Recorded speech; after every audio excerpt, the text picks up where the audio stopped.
How do you possibly choose a winner when every contender is a masterpiece of engineering and art? Today, we end the debate.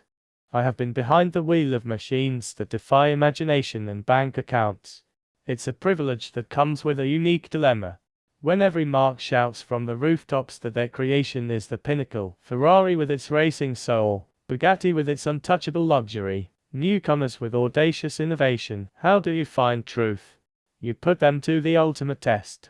I assembled a garage representing over £20 million of automotive ambition to crown the definitive champion.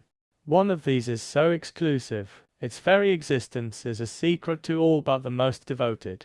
By the time we're done, you'll know which hypercar stands above all. Could it be the track-focused Valkyrie? You'll have to stay to find out. I'm here with Winds of Thought, and this is the ultimate judgment. Ferrari needs no introduction. It's the heartbeat of the supercar world, a brand with a theme park and a global tribe. But for its inner sanctum, Ferrari offers something beyond a rollercoaster. This is the Daytona 3, from the ultra-rare Icona series. Production was capped at 599 examples, each commanding well over £2 million at launch, values that have since soared. But does its beauty run deeper than the carbon fiber? The design is a mesmerizing dialogue between past and future. You see the classic grille shape echoing the 1960s races, but it's executed in modern materials, with air channels carved into the body. The aerodynamic story is incredible. Air enters at the front, exits over a bonnet vent, and is then captured again by this intake on the door. Opening it reveals a tunnel that channels this air directly into the engine bay to feed the V12 and cool the radiators. Other vents manage pressure around the wheels. Its form and function as sculpture. And the roof? It's a removable fabric panel you can stow away, though a fixed carbon piece is also provided. Moving to the rear, the engine bay opens with a discreet latch. And here it is, a 6.5-litre naturally aspirated V12. But this isn't just any V12. It's sourced from the fierce 812 competizione, meaning 840 horsepower and 700 Newton-meters of torque.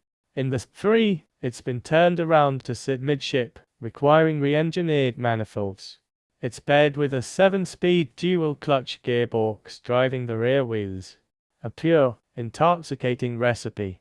Yet, in the realm of sheer, unapologetic desire, another name often takes the throne. Bugatti operates on a different plane.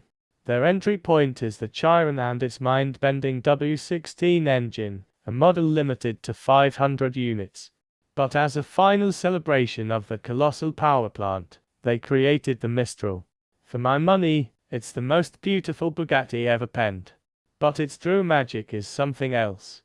Finally, you can hear the unadulterated symphony of the W16 without a roof in the way. Only 99 people will ever own this experience, at a cost north of £5 million each. This is not merely a Chiron with its top chopped off. It's a reworked chassis cloaked in a bespoke carbon body. The closer you look, the more unique details emerge. Those roll hoops. They're also the engine air intakes. The iconic horseshoe grille is wider, more pronounced. This blue carbon finish is stunning. The wheels are Mistral specific. I adore the door handles, a simple, elegant pivot. At the rear, new V-shaped taillights inspired by the Type 57 SC Atlantic sit above a massive diffuser and a complex exhaust setup with central and side exit pipes. It's extravagantly purposeful. However, not every brand can rest on a century of heritage. Some must make their mark with sheer, shocking presence. This is the Apollo Intensa Emozione. It looks like it teleported from a sci-fi blockbuster. But beneath this transformer-like exterior lies an old-school racing ethos. Rear-wheel drive, a sequential gearbox, a screaming naturally aspirated V12. You'd be forgiven for not knowing the name. The project began with a businessman's dream to build his own hypercar. Creating a world beater from scratch is a near impossible task, so Apollo enlisted a legendary partner, Hua, the engineering firm behind the Mercedes CLK GTR and engines for other masterpieces. Let's hear what their 6.3-litre, 800 horsepower V12 sounds like. You don't just hear it, your bones feel it. The exhaust design is a piece of art itself. Only 10 exist globally. We're lucky to have 2. Originally priced around $3 million, its value has climbed steeply. But in the high-stakes world of hypercar investment, one Italian marque is in a league of its own. Pagani. 2 decades ago, a Zonda could be had for a few $100,000. Today, they're £8 million assets. Their latest creation, the track-only Huayra Arrivo Roadster, might be their greatest. You will hear this car from another postal code. Like the Arc Coupe, it uses a naturally aspirated V12, but the twin-turbo Huayra's 800 horsepower was deemed insufficient. An engineer from Huayra's Pagani team would detail, it's a bespoke V12, 900 horsepower, 750 Newton-meters. No turbo, no hybrid. The gearbox is also developed solely for this car. The redline kisses 9,200 RPM. Shorter intake trumpets, new cam profiles, and recalibration unleash this power. It will be the most potent and likely most expensive Pagani ever, with fewer than 30 examples costing around $4 million each. This price reflects a ground-up redesign. We had to reinvent the car. The chassis is all new, with a central structural pillar added to maintain rigidity without the roof. This clean sheet approach yields a car that, at 200 miles per hour, generates over a metric ton of downforce while weighing just 1,250 kilograms. Theoretically, it could drive on the ceiling. While no one needs that, this, why not, engineering captivates billionaires. And one man embodies this spirit more than any other. Christian von Koenigsegg and the sublime 850. I must confess, the CC is my favorite Koenigsegg. I'm placing my order immediately. They sold out in hours. And it's no surprise. This car is an homage to the first Koenigsegg, the 8S, a record holder in its day. The shape is the purest we've ever made. We introduced it in 2022, exactly 20 years after our first customer delivery, and I had just turned 50. A dual celebration. They planned 50 cars, but demand forced an increase to 70. But the 850 isn't just a £3 million birthday tribute. It has a 1,385 horsepower twin-turbo V8 and weighs 1,385 kilograms, a perfect 1-to-1 power-to-weight ratio. Yet, its genius lies elsewhere. The gearbox is a work of madness. It has 9 speeds but no traditional flywheel, clutch, or torque converter. How? This is the first combustion car I know of with no flywheel. Hydraulic clutches inside the gearbox replace synchros and make it work. These clutches smooth everything out, allowing race car-like revs with road car civility. Here's the twist. It can drive like a normal automatic, or you can use the clutch pedal and gear lever for a manual experience, but then you only have 6 gears.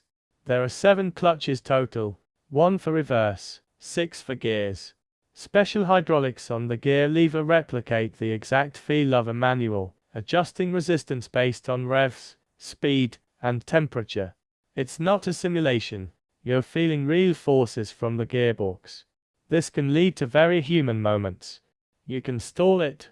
This innovation is possible because Koenigsegg develops almost everything in-house with just 800 people, from seats to infotainment circuit boards. It's a staggering achievement.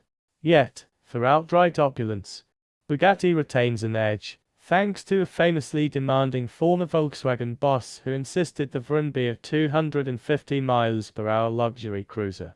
That, have it all, DNA lives on in the Mistral's cabin. The quality is sublime. Every material feels precious. The solid aluminium gear lever, optionally inlaid with a Rembrandt Bugatti sculpture, is exquisite.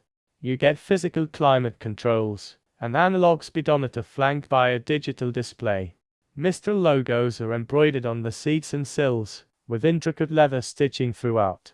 All of this is customizable via Bugatti's Solitaire bespoke program, which can create one-off commissions like a horse-themed Mistral coupe rumored to cost $15 million.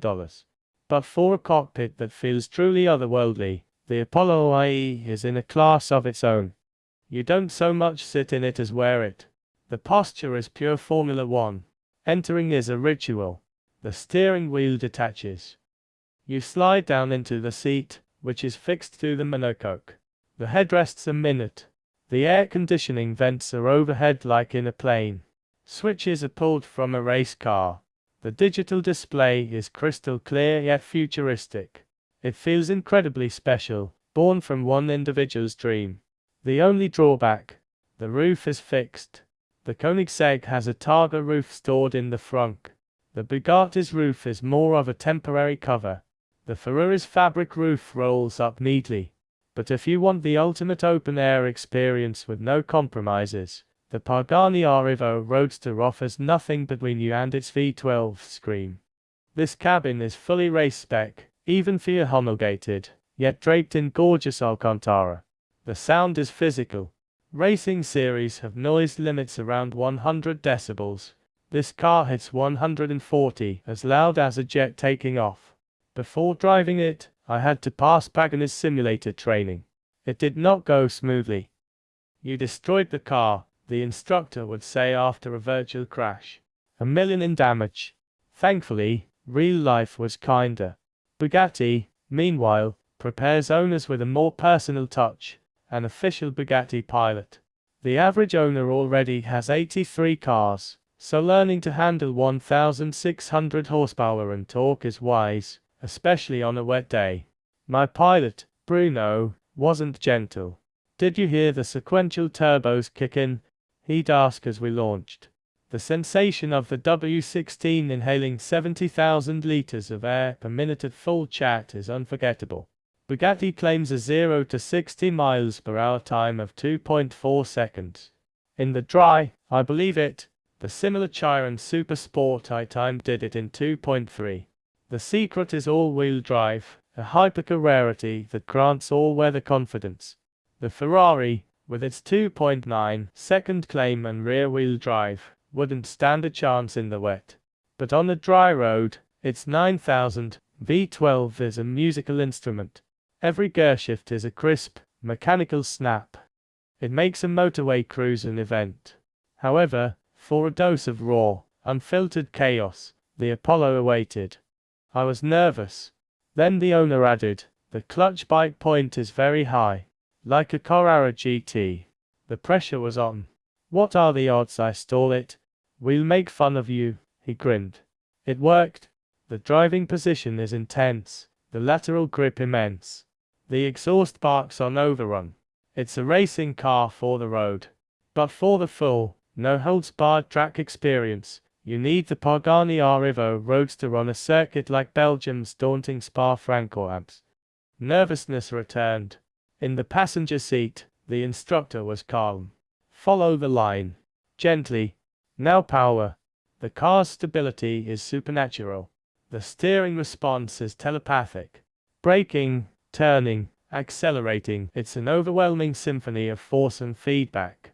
"What do you think?" he asked afterward. "I love this," was all I could muster. It was transcendental. The Arrivo is a priceless Stradivarius, reserved for the grandest stages.